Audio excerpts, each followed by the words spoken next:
As you can see, the panel discussion is protocols with purpose. We're joined today by four remarkable leaders in the space who can each bring a unique perspective on how blockchain can and protocols can serve the public good. So introducing the panel, we will launch straight into it. Directly to my left is Monique Morrow. She's the president and co-founder of the Humanized Internet, where she champions digital identity, human rights and ethics in emerging technology. She's also just written a book, which she gave me a copy of, so free plug, which will be published soon. It's called The Humanized Internet. I'll pass it back to you, because it's the only copy. Next to Monique is Frederik, who's the CEO of the Cardano Foundation, the independent steward of the world's most decentralized blockchain network, focused on governance, transparency, and real-world adoption. Next to Frederik is Humaidan, who's representing NEARWEEK, one of the fastest-growing Web3 ecosystems, bringing AI, community, and communication to this conversation, and showing how education and collaboration can drive meaningful adoption. And finally, far away on my left, sorry, I don't see very well, I can hardly see, is Dr. Nielsen, who's the CEO of Partisia, which combines blockchain with advanced cryptography to enable privacy-preserving, trust-based data collaboration and with high levels of interoperability. So please welcome the panel. It's a really high-level panel. So collectively, our panelists represent the human, institutional, community, and privacy pillars of what is a very, very important discussion. And it's rare to actually have a panel that has a balance, both in terms of gender and in terms of the different areas that they're going to talk about, all on one stage. So onto the what's important. So we spent more than a decade, and I've heard some of the sessions this morning talking about some of these areas, hearing about what blockchain could do. This panel is really about what it's actually doing and what it should be doing, and what needs to change to make it really serve the public good in terms of protocols. So simple question to start with, a topic to frame. In one sentence each, what does blockchain for the public good mean to you? And that can be from a protocol standpoint or a personal standpoint. I'll start far left with Dr. Kurt. Okay. Hello. So, kind of a big question, but I think I will try to say something that the rest is not maybe so focused on. So I would focus on data and the public good as data. So if you organize as many data points as possible, you create the public good that everyone can tap into and build services around.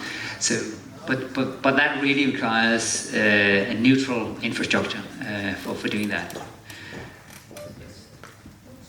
So, kind of echoing a bit what Kurt just said. So, to me, a protocol with purpose means an open source verifiable infrastructure where every data transaction, AI inference, and data flow can be audited on chain to make sure that value accrues to users, serving users so that we don't become slaves of platforms. Yeah, I think I echo that. So I'm an outlier here, I guess. I'm an outlier. I'm not going to talk about protocols. In fact, I've been to refugee camps. This is the UN, so I've been to Satari. And we talk about technologies that can be absolutely used as solutions, concretely, right? So if you're talking about blockchain, it's like the internet. You're talking about how nuts and bolts work. I saw your panel, Mariana. It's not about the ingredients per se. It's about what are you bringing to forward in terms of a solution. The co-author of this book used to be a refugee, okay? And so he can't be here today because I would have wanted him to be here. But he just had a baby daughter. He's now in Berlin, and he's a German citizen originally from Syria. So that's what I'm going to be talking about. I will say one thing. I like to understand what I don't know. And I do have a degree from the University of Nicosia that was credentialed on the blockchain. So that's important to know in case the credentialing group goes out of business. So would you hire me? That's something to think about. Okay, interesting. So we are literally coming at it from protocol perspective and data perspective and the human perspective, which I guess is a nice frame for kind of the debate as we go on. I think if we, moving on to kind of the first question, and I'm going to essentially cycle through a bunch of elephant in the room questions. We're going to talk a little bit about what I would call promise to proof. Because there's been a lot of discussion this morning about, what's the real world impact? How do we measure that? What's actually happening on the ground? And it's incredibly important from the framing of this discussion to be able to understand that as well. So I'll throw this to you, Frederik, because Cardano is obviously pitched as the public blockchain and is very active in identity and supply chain projects and other kind of areas that would be considered impact and for good. Where have you seen blockchain, or I guess specifically in your case, the Cardano Foundation, tangibly improving lives or institutions? And I think the flip side to that, what is still missing to be able to scale that impact? So what's really missing is changing people's minds. So we are all really scared of change. And the people who can really give us the last bits of business knowledge to be able to deploy on these blockchains, they're holding on to that with their dear lives, right? I mean, the prominent part of that is, of course, the banking sector. We all know the banking sector is not working as it should be, and it's employing, thousands of people who's moving data from one spreadsheet to another, and it creates no value for their clients or their shareholders, right? But it's so specific what they're doing under the critical infrastructure sign that, they don't give up on that, right? So it's about people and it's about generations. If you asked me 5 years, 10 years ago, we were not there. We were not ready as a blockchain to add value where it becomes better, faster, cheaper. The first part of the answer is I have seen countries without any support from the nation state or the politicians deploy grassroots blockchains like Cardano, and we can measure less homicide, less violence, because they anchor the truth of of basically who owns what on a public blockchain, right? We've seen people moving back to areas, who was hit by hunger and who was hit by deforestation, because we were able to plant over 1 million trees there. And that's not really difficult. Most people who has a little bit of money can do that, right?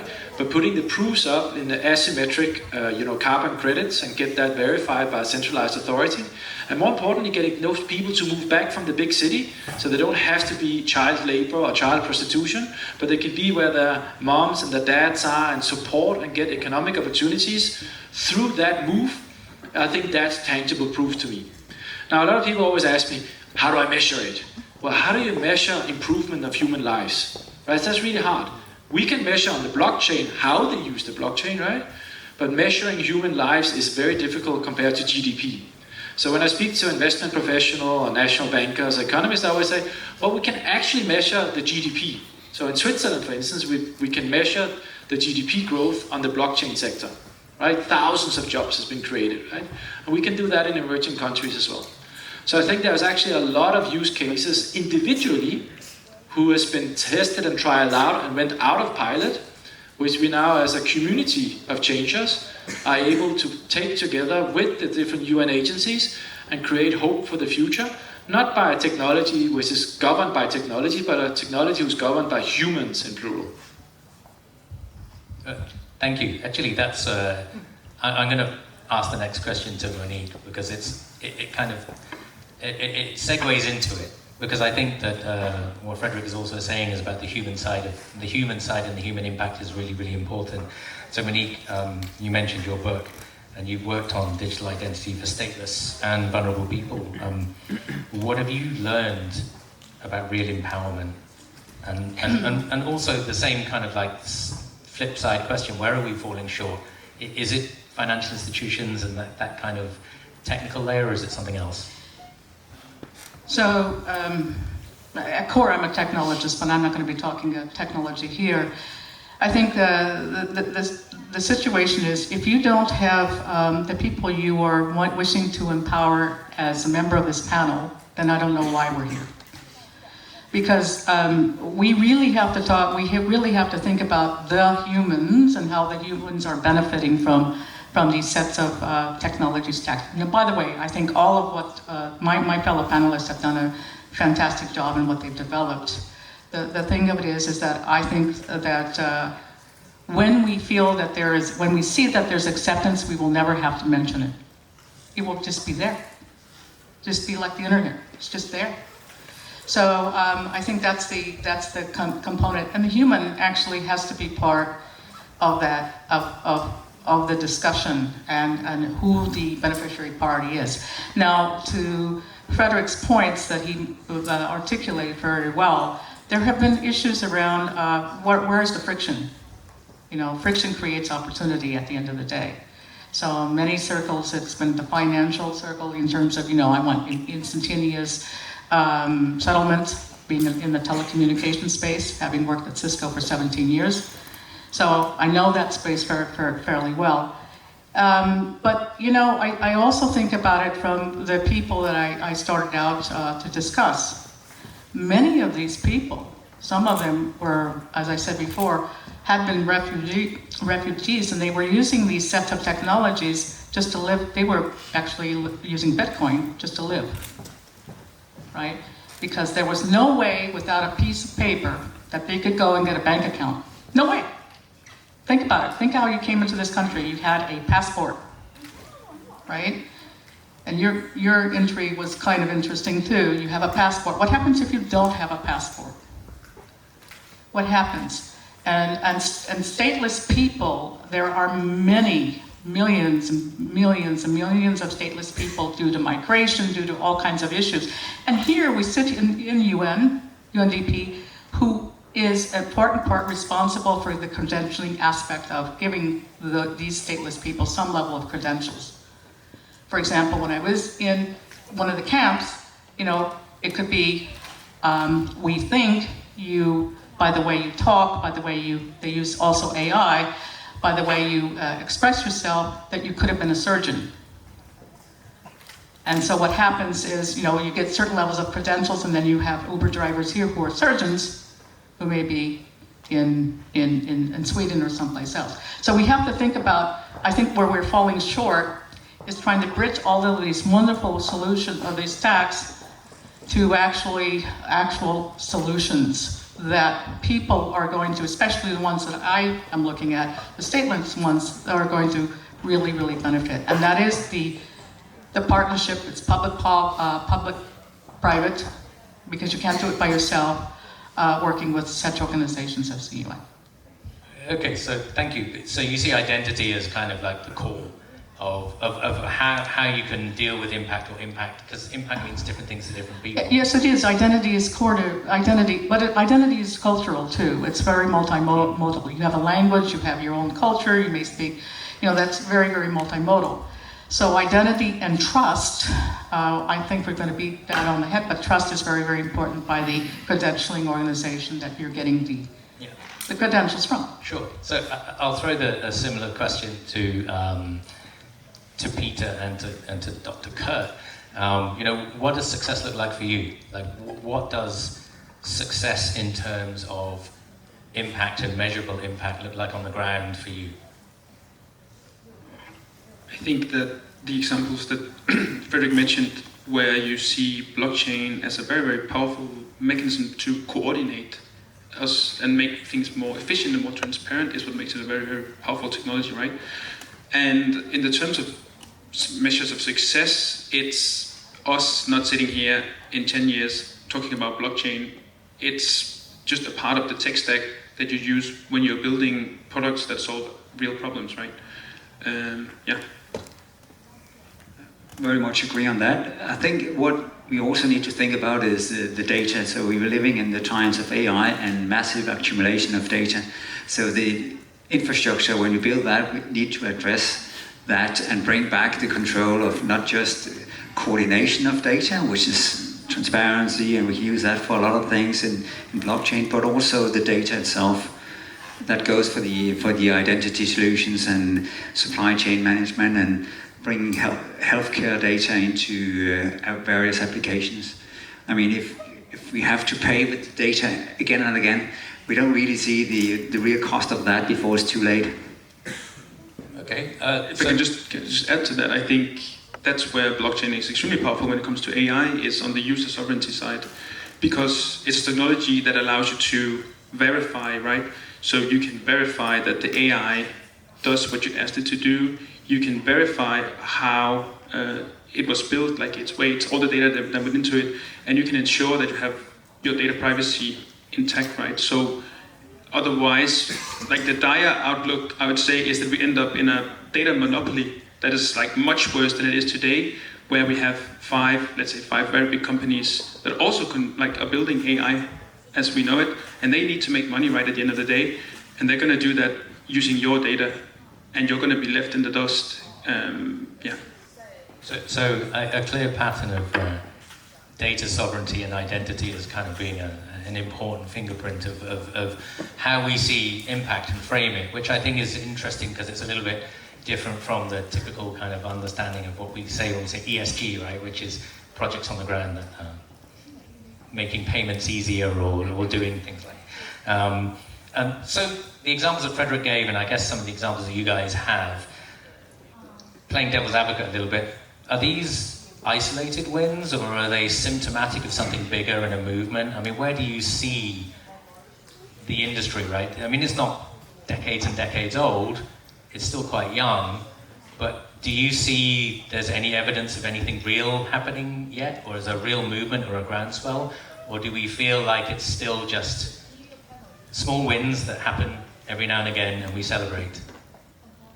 Whoever wants to take that first. So I'll go ahead. That's a nice softball curve, but it depends. The answer is it depends. I think there's great opportunities that we are seeing in the space, but it also depends on where you're at.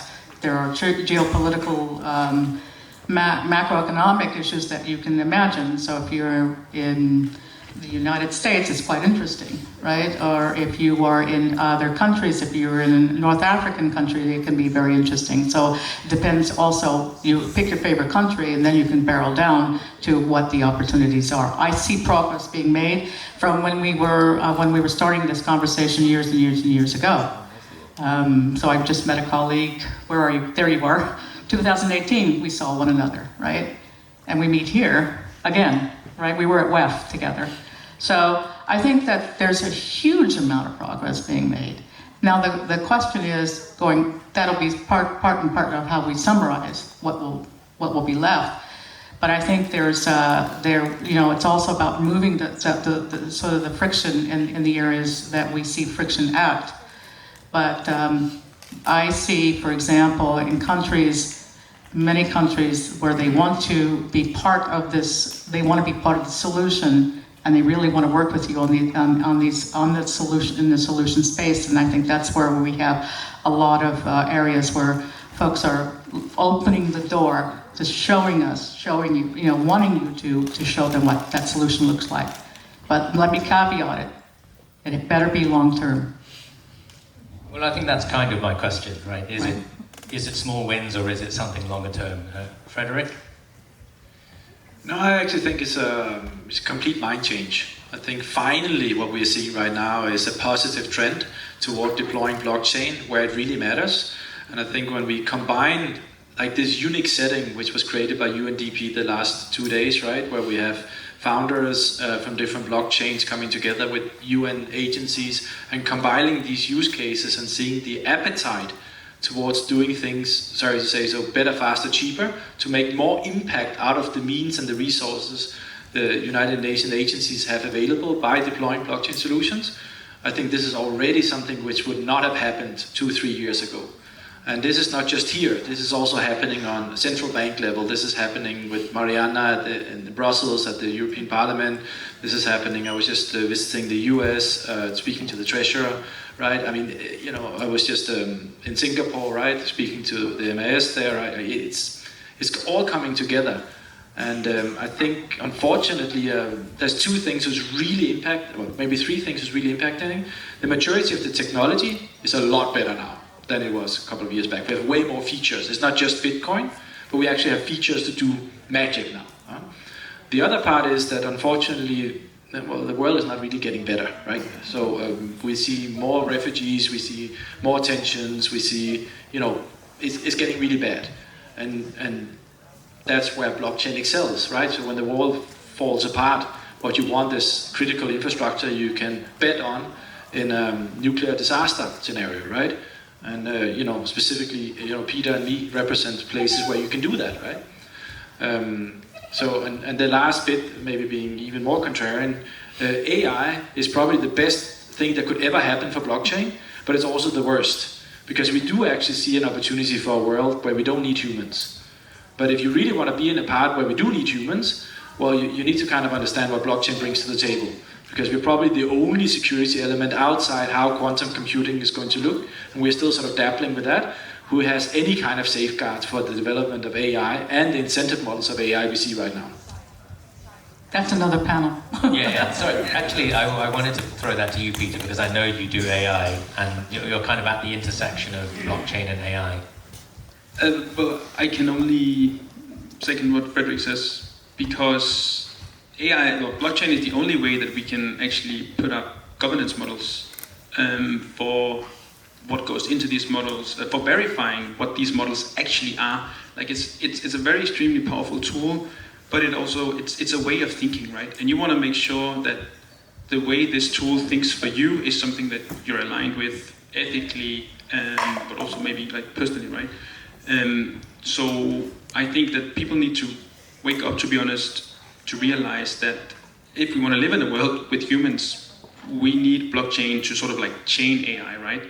Not that we're not going to use it, right? But we definitely need that, and we're up against, like, it's OpenAI, it's Google. It's like the powers are massive, so we need to get together and unite on that front.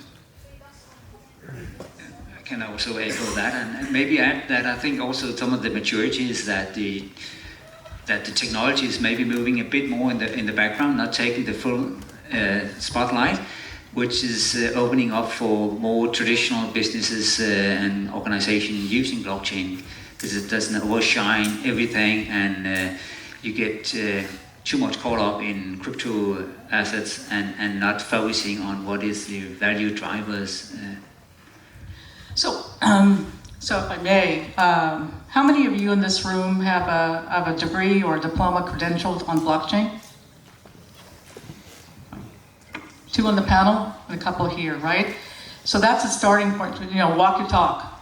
That's really, really important, is to be able to walk the talk and understand how these work. By the way, Kurt, I would have thought too, with privacy, with what's going on in AI in that world and what's happening, privacy will become a very, very big issue, especially when we're talking about data sets that are learning and learning and learning. And then what you're having with the data sets that are learning and learning and learning, that you have conglomerates of companies that are coming in together to be monopolistic, yes. And then you're looking at, oh my goodness, here we go. We've seen that picture before. And so where are you investing?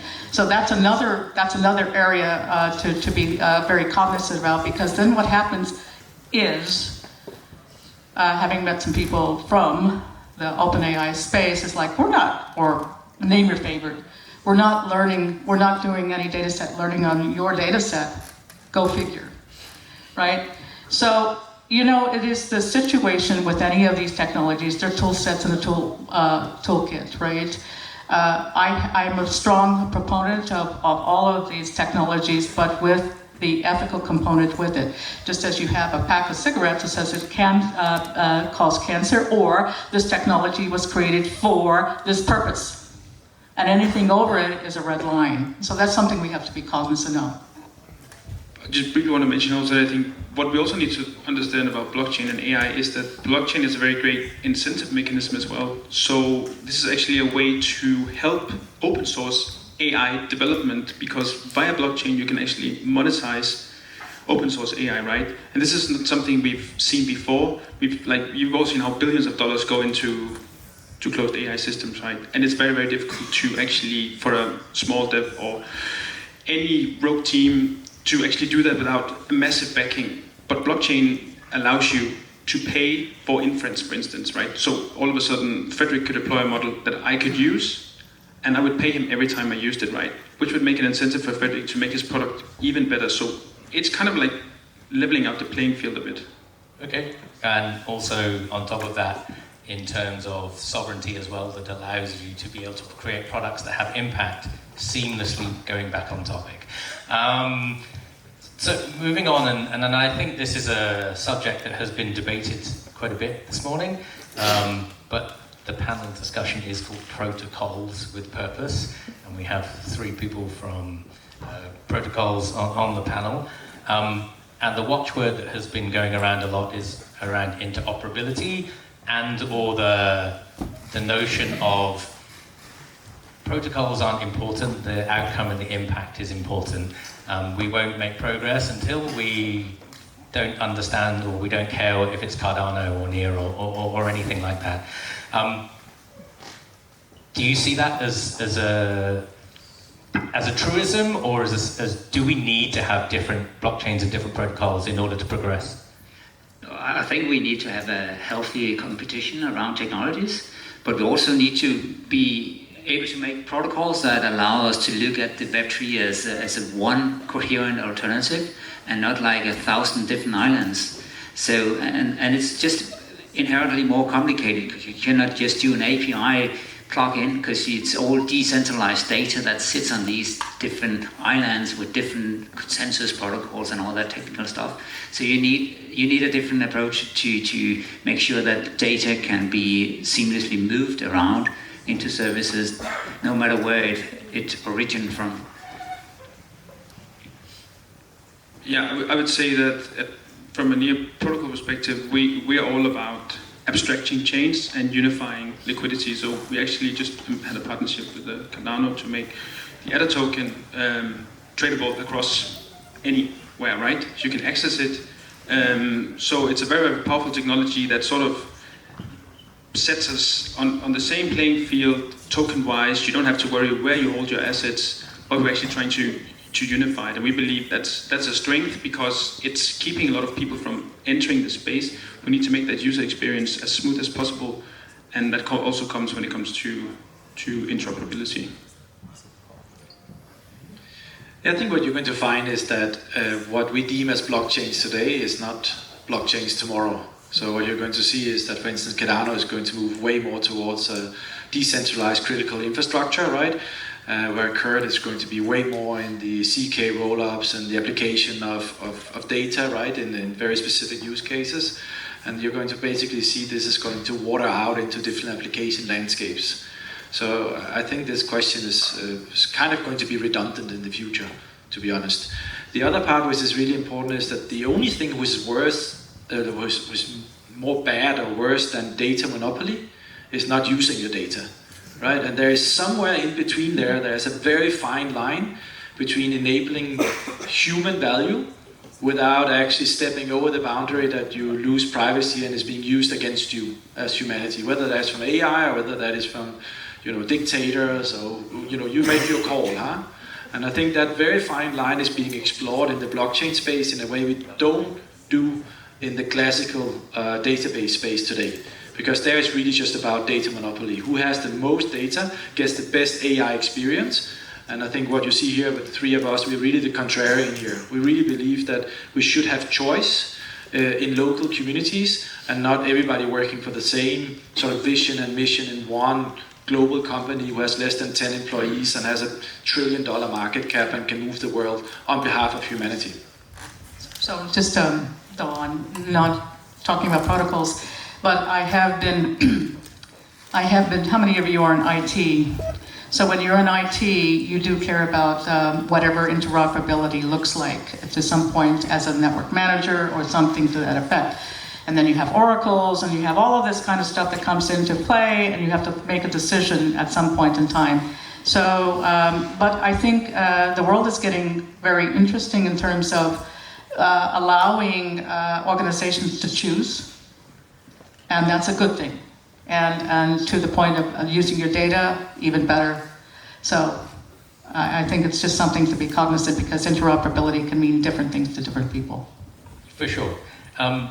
To play devil's advocate a little bit, because we are talking about impact and we're talking about adoption of impact and how protocols can help drive impact in the ESG space. Does that make it more difficult to drive adoption or easier to drive adoption if you are all focusing on your own protocols? Well, to be honest, right, what you're going to see is going to get a lot worse before it gets better. I'll give you an example. So when people started to really truly understand the power of Bitcoin and proof of work, they got scared and they were like, oh my God, why would I allow anybody trading Bitcoin? It's like throwing your iPhone out in the forest and then you forget about it and all the contamination and electricity consumption and so on. And they were like, we have to regulate this and we have to put laws into place. When people started to understand the user experience and what AI really could bring, we were talking about in the European Union, like a dead man switch. We need to have like one person who can shut it off by one click of a button, right? And what's really unique about blockchain is that it has this incredible transparency layer who can enable a lot of growth and things, but we actually should be really scared about making this world transparent. Because when we make this world transparent, we have to deal with the consequences that what we do right now might not be what we thought we were doing. So when we can verify data and output, we actually will create like a vacuum of really bad things. It's like ESG and blockchain. When we started to put some of those data points in the blockchain, you have third-party verification of that, you're like, ooh, we have a lot of greenwashing here, right? And then some of the banks was, maybe this is a really bad idea, right? Because this actually does not help planet Earth. It only helps us to tick some boxes. So let's do it on a private blockchain. Let's roll it back into a data center where nobody can verify that externally. So I think what we're going to get, the more we deploy this, is unfortunately we're going to see something that we have to deal with facts, which is very uncomfortable. It's better not to deal with things where we like, it might be really bad, but I don't know. But having the facts which we can provide, that's going to be tough. And I think that's where we need you and DP and the strong people there to really help us, guide us through this transition across multiple nation states. Yeah, I definitely think, to Frederik's point, we really need political backing, and we need these partnerships and we need these working groups to actually solve these issues and talk about these problems. They're better said than left in the dust. You have nothing to add. I can move on. So I mean, it kind of like segues into another point, right? Which is around how do you build that trust? And I think you've touched upon it a little bit, Peter. But we're dealing with impact. We're dealing with people in developing nations, in less developed countries, where the outcome of something not working is far more severe than a degen losing their shirt, right? So how, and bearing in mind, that this is a long-term process, how do we go about that process of building the trust, and who drives that process? Is it down to UNDP and all of these people? Is it down to the private sector, or is it somewhere in between? Monique? Well, it's a partnership. So I see it as a, we're here in UNDP, so it's public-private. You do have to have that in terms of trust. And you have to remember what UNDP does and who they serve and the organizations that they serve, etc. So that's a common, start with that common understanding first and foremost. All these tools in the toolbox will be critical. I'm going to be cautiously optimistic. I don't believe it has to be worse before it gets better. I think it's just a common understanding. You have sandboxes that you can play in or understand that and test your theses accordingly with minimal risk if you choose to. So that's the way I would look at it. I think that hearing from Frederik's experience with the Cardano Foundation and how they help people, that's one way, right? Like building products that actually help people. And then let's not forget, of course, this is not financial advice, do your own research. You can buy the Cardano token. Anyone can do that if they believe in the product. Like you can actually hold a stake in these things, right? Yeah, well, again, not financial advice. Which is really strange, right? Because buying that token, right, actually gives you citizenship on a nation state of 8 million people and allows you to build up an economic identity where you can verify your credit rating and what you've done, plus you participate in direct democracy on how we deploy our treasury, but also who should represent you. You can do delegated representation to kind of like online politicians who's real humans and has to verify themselves. And you can punish them with liquid democracy. So if they do something wrong, or if they say, I'm going to do this, but they actually do something else, and you see that on the blockchain, you can pull that power back. And all of that data is now for the first time ever available to universities. So this is the first time since the ancient Greeks invented democracy that we can start from a data perspective, probably more like what Kurt does with machine learning and so on, and verify, do we still have the optimal understanding of how you govern a city-state, a nation-state? Because obviously it needs to be different ways, but all of that has always been secret data. And now we see this playing out in real time. And I think this is going to hopefully make us, change the way we think about governance and change the way we think about, the incentives of representing your constituency. I'm not sure if this is part of the question, but the open source approach to public blockchain is quite important here, that you provide this neutral infrastructure and then people come in, they build permissioned or maybe other open source application on top of this. So that's like a division of labor and responsibility between those that build that protocol and those that comes in and build the applications that bring in the end users. But having that open source approach to the basic infrastructure is critical. Because if something goes wrong, I mean, it's out there. You run it. It's not the people that build this open source software that run it. It's distributed, so it's a much more robust infrastructure to base your business on top. Sorry, I'm going to have to jump in because we've not got much time left. So I'm going to do a wrap-up question, and then I want to make some time to take questions from the audience as well. Just a couple of minutes. So my wrap-up question is: okay, we're sitting on this panel on this stage, maybe another city in 2030.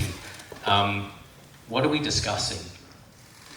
Like, what are we actually discussing? Because let's face it, 5 years ago, if I'd asked that question, we wouldn't have said the same thing, but we are kind of broadly discussing the same thing, but we have seen some groundswell of opinion, some groundswell of change. So what are we going to be sitting here discussing in 5 years in the impact space that will show that we have made progress? So I'm going to caveat with a challenge to the audience, and that's my big challenge. I would like to have a digital lockbox.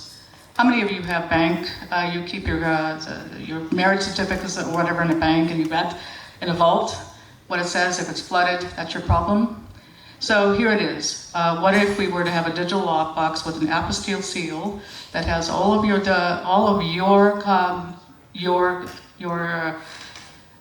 let's say your content that you care about maintained. You have a next of kin that you've defined, and it's actually a hard computer science problem, by the way, to solve.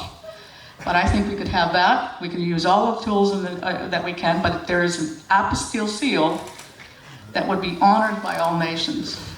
I think that would be a cool thing. We wouldn't have to worry about bank vaults where your documents are stored. We wouldn't, because your storage will be really newly defined, and that is what I think we could be having.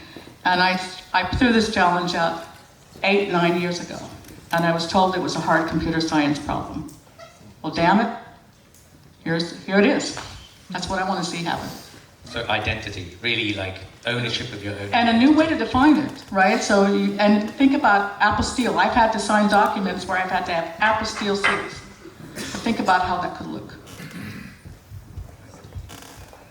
As you have the microphone. Interesting to answer that, but maybe that's a different talk. But I think in 2030, I hope that people will not talk so much about the technology. It's more about using the technology. So I think we are moving to that inflection point that we also saw from the dot-com crisis. I mean, after that, no one was investing or building internet companies, but everyone was using the internet, of course. Like the technology is something that moves us forward, and it's not taking the front scene. I think that would be healthy for the industry. Yeah, I second that. I think on a long term, like 5 years is not that long, adoption is going to grow. If you ask me 15, 20 years from now, we're either going to celebrate or we're going to mourn. Right about. What will we be celebrating and what will we be mourning? So I think we'll be celebrating that we managed to actually implement these technologies in meaningful ways, and we managed not to be overthrown by we actually, as Monique says, we'll actually have user sovereignty, because society is only going to be more and more digital, right? And we're not going to be owned by a few platforms. We'll have everything will be a lot better, right? But on the other side of things, the amount of money in that the other parts of the industry, banking, AI, is it's massive, right? So it's a people's revolution, and we need to do more of these things to educate people on what these technologies can actually help and how they can empower people. I think in 10 years we're going to be sitting here and thinking about this amazing situation that United Nations is powered by a decentralized critical infrastructure who cannot be shut down, who's used for human empowerment and human good. And we see public and private infrastructure fighting to give resources to United Nations because they can verify the impact which these funds and resources go to. So I think this is the hope I have based on the interaction I've had with the United Nations for the last 4 or 5 years and what I've seen here on the ground for the last 2 days. Okay, thank you so much. Before your applause, I want to see if there's any pressing questions from people in the audience. Put your hands up there. Yeah, hello, Frederik. Thank you. I think this one is for you, Frederik, but a lot of you guys are speaking about the DAO governance and the centralization of how you guys are running your infrastructure, right? And just one question that comes to mind for me, communism was beautiful on paper, didn't work too well in real life. How are you taking sort of actions and precautions towards saying 20% of your holders weigh 10% of your token and the voting power?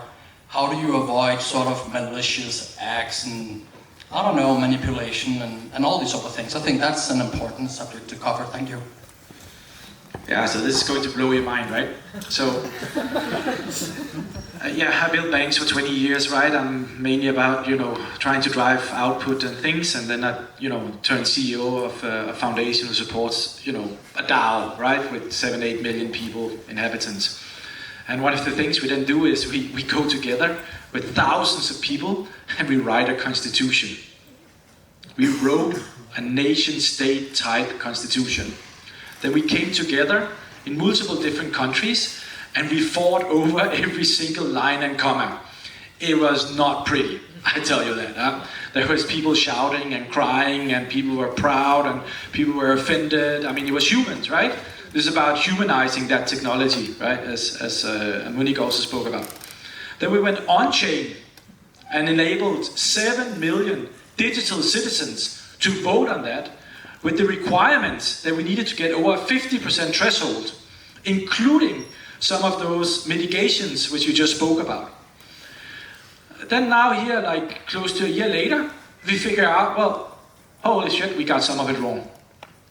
So we need to go back now, and right now we're actually voting about changing certain things in the Constitution, because we lived with it for a year, right? And we figured out some things need to be clarified, some things need to be more binary, because we also expressed a majority of that into smart contracts, which means that the technology is powered by human interaction, but the technology is binary and is guarding the fulfillment of the Constitution, right? So we're now going through this voting thing, as we are then moving towards quadratic voting to ensure, that not the largest whales can take over the system. Because if you think about it, the market cap of Apple is larger than the whole Swiss stock market, right? So you have forces out there, like BlackRock, Apple and others, who could take over the control. However, by moving to quadratic voting, something very strange happens. You might be too democratic, right? Because now suddenly, it's about having, thousands of wallets, right? And they have a more impact than somebody who works full-time, like Peter and me does in the space, and we might have some insights about how these things work, right? So I think what's really important about this is that everything is documented on the blockchain, and it goes to these academic institutions who can then challenge us and see, well, you got a little bit too much to the right, so how do we move it left? But as soon as you deal with humans, it's difficult. But now we do it in a transparent way, and that's also why I said it's going to get worse, because I see it on chain. I see we are slowing down. We are fighting more than we ever did, because we are taking these hard learnings. But the power of this is that as a human, you have not just choice to vote with your feet, but you can now, regardless of where you're born, you can be a citizen of one of these protocols. You can vote, and you know that you voted, and you know that your vote is counted, right? Which no other countries has that, right? You will ask some kind of a spreadsheet, did you count my vote, and did you count it as a yes or no? They won't give you the answer, right? So I think this accountability is coming now. We've done something, very few other people has ever tried to do, right? And we're going to get some hard learnings out of that, which hopefully is going to improve, the governance of institutions like the United Nations, the governance of central banks, the governance of city-states, right? And by that, we're going to get a way more accountable population, but we have it now in the data. And we will get it wrong more than we get it right, but now we can verify it, and we can make it better. And you can be a part of that. Yeah, thank you for your question, actually. I had removed decentralization and DAO questions because there was a big debate about it in the panel session earlier, but glad to see it rearing its head again. So maybe you've got time for one more question, if anyone... Oh, there's two. Okay, let's do two. One at the back and one at the front. I had a quick question about adoption and how we sort of communicate purpose. So, going back to your examples around recording education on the blockchain, for example, the University of Copenhagen's been around for over 540 years. A lot of the institutions that we talk about have been around for hundreds of years, whereas a lot of the protocols we talk about, not even 10 years. So, how do we kind of convince people that this is a better way of doing things versus a centralized system that has worked across changes in government, across generations? Yeah, so can I take that? Because I was the one that asked the question about credentialing. And in fact, as I said before, I like to understand what I don't know. And some of the issues goes to the institution itself. You said, 500 years, and some of them will say, well, why bother? I mean, to your mindset change, right, earlier. I live in Zurich. I'm a Swiss citizen, so if you look at it, you have, if you're at the University of Zurich, you have a blockchain competency group. And the president of the university happens to be an entrepreneur, an ex-entrepreneur. That makes it much more interesting. So you almost have to kind of set that seed in place in these universities, right? And so that's the ones that are quite established. Because credentialing, it's not to say, that University of Copenhagen or wherever will go away, but some of it can be sort of a hubris in this particular case. And so I go back to the question of credentialing. Credentialing also in education is also an opportunity. I asked the question, would you hire me if the credentialing institution went out of business? Although it's referenceable on the blockchain, by time, by date. Would you hire me?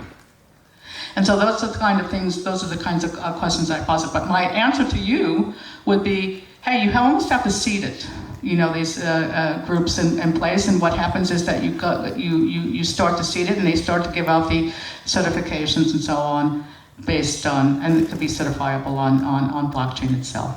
That would be my answer. I don't know if I'm answering your question to your satisfaction, but having lived it and living it and talking with people who care about credentialing their certificates, credentialing anything, that would be one place to look at. It's always with the credentialing organization.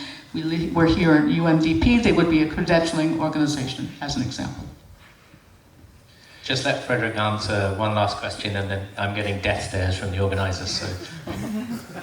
So during the war in Yugoslavia, I was so unfortunately to be present. And I remember one time going through a minefield and going out to this burned out, remote area and giving medicine to a very old lady and ensuring that she survived. And the son was so grateful. I mean, he was just like, we became the hero, right? And a couple of days later, I find myself on the bridge in Mitrovica, and he pulls a gun at me and wants to shoot me. And he knew exactly who I was, and I saved his mother.